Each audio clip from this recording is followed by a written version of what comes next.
Everybody all right? I don't know. Oh man. Don't move anything. Just.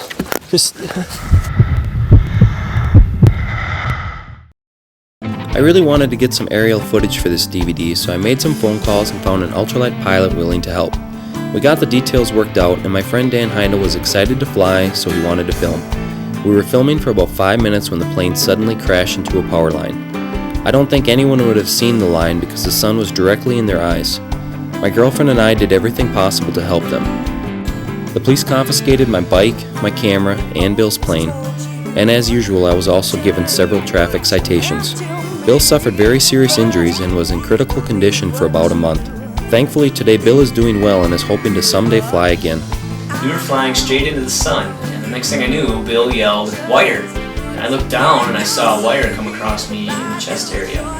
Well, the plane hit the ground so fast that we had no time to react.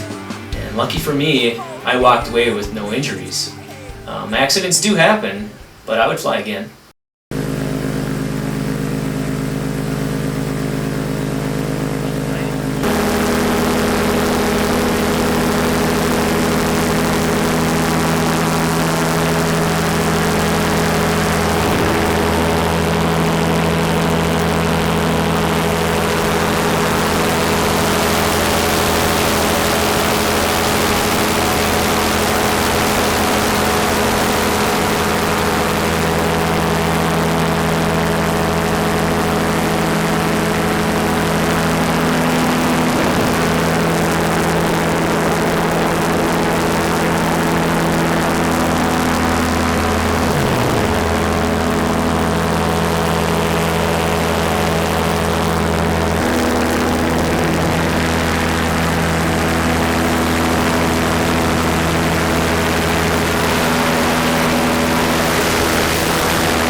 New tonight at 6, the passenger of the plane that crashed in Marathon County last night speaks out.